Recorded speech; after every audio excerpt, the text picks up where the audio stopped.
Welcome back to Through Inquisitive Kids. In our last video of logic problems, we learned all about the subjunctive method, which is basically testing.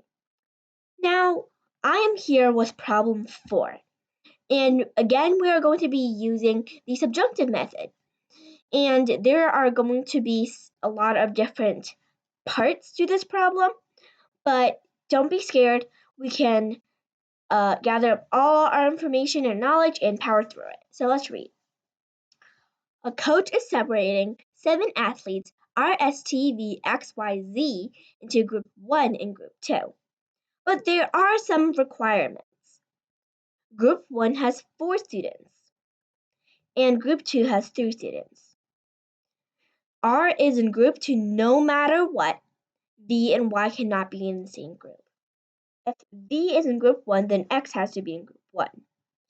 If Z is in Group 2, then Y has to be in Group 1. Now, I'm going to ask you a question. What if V is in Group 2? Then what happens to X?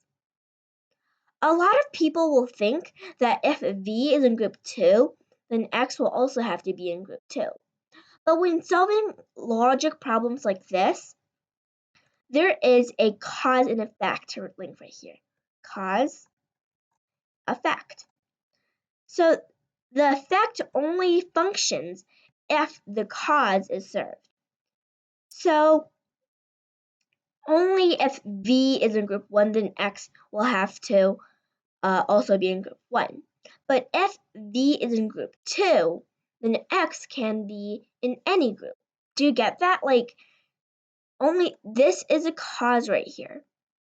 This isn't like, it didn't say that V has to be in the same group as X.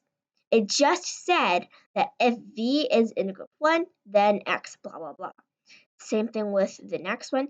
If Z is in Group 2, then Y, blah, blah, blah. And now we're going to use these information to answer the following questions. This is part A. If X is in Group 2, which of these is guaranteed? So this is Group 1, this is Group 2. And I'm going to be drawing it out. So for Group 1, there are 4 people. And for Group 2, there are 3. So 3 spots. So I'm asking you, how can we fill this in? So, yep, we have the first one because we already made the places. So R is in Group 2 no matter what. So we already have R there. And Y cannot be in the same group. So if V is in Group 1, then okay. But we know that X is in Group 2. X is in Group 2.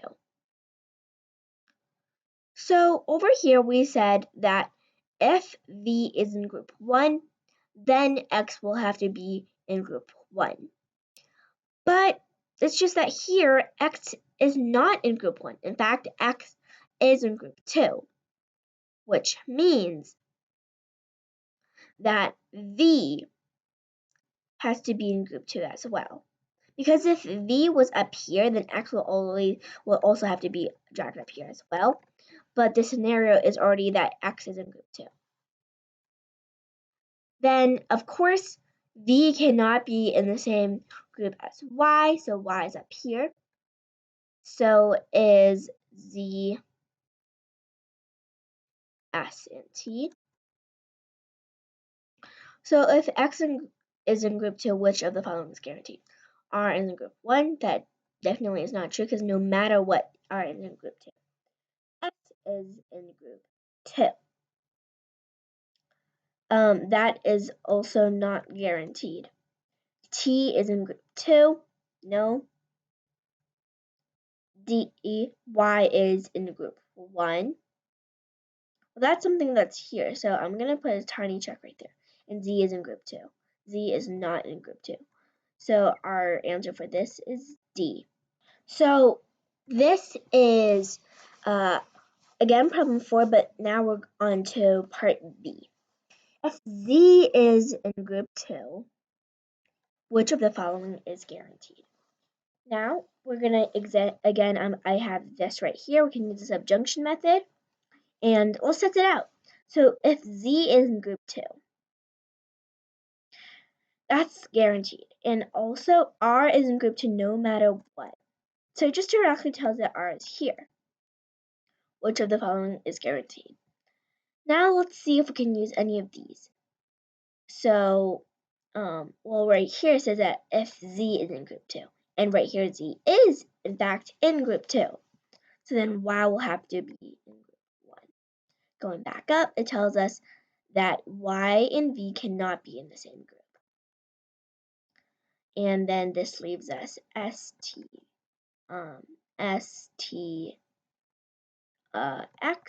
deal with, and that will just be the rest of group 1. So which of the following is T?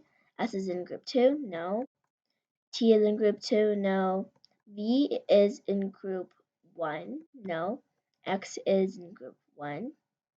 Yes. And let's just check on E anyway. Y is in group 2. That is also incorrect. This is problem C.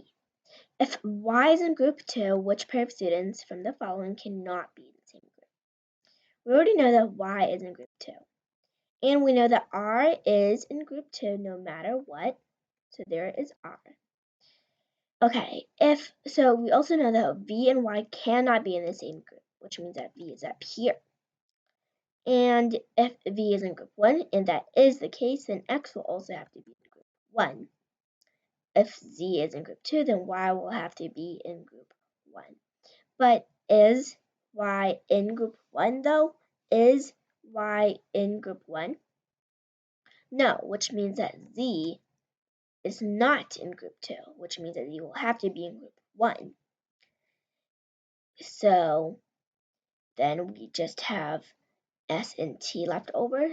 This could either be S or T. This can also be either S or T. So which pair of students cannot be in the same group? R and T. Well, T could be here. S and T. So far so good. S and Y. Not exactly.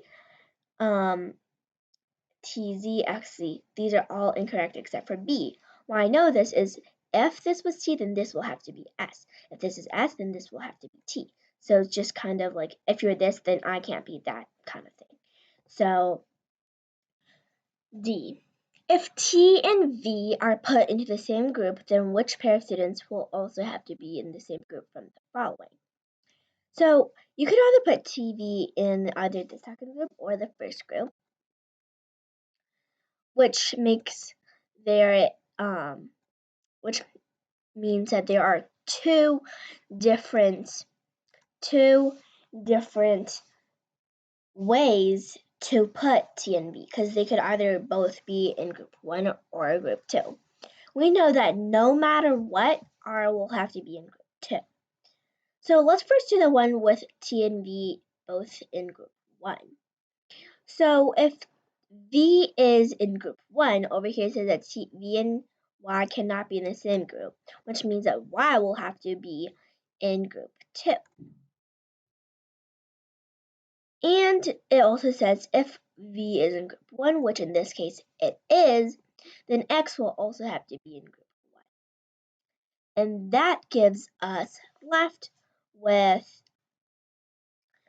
S and Z. So S and Z. And it says here that if Z is in group 2, then Y will have to be in group 1. But Y is already in group 2, which means that Z cannot be in group 2. Z will have to be in group 1, and S will have to be in group 2. Now in a different color, I'm going to pick green. I'm going to be drawing out the diagram of the second scenario. So I have my 4 spots for group 1. I have my 3 spots for group 2. We know that again, R will have to be in group 2. And this time T and V, I will be putting them into group 2. So if V is here, then Y, which cannot be in the same group as V, is going to be put into group 1. And if V is in group 1, then X will also have to be in group 1. But right now, V is in group 2. So this is false. This is not true right now. So X can either be in group 1 or 2. But over here, group 2 does not have any more space, so X goes up here. So does Z and S. So how can we answer this problem? Which pair of students will have to be in the same group? So there's R and T. Let's see if that's true. R and T. Well, so it has to be R and T or one of these for all 4 of these different scenarios. But R and T only happen actually once in here, so this is wrong. B, S, and X. S and X, well, doesn't happen in all of them, so no. S and Y, so there's S and Y, S and Y. So far that's good. Let's keep reading. X and Y. Not in all of them.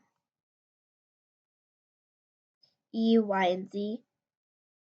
Y, Z. But it doesn't happen here. So E is also incorrect. So our final answer is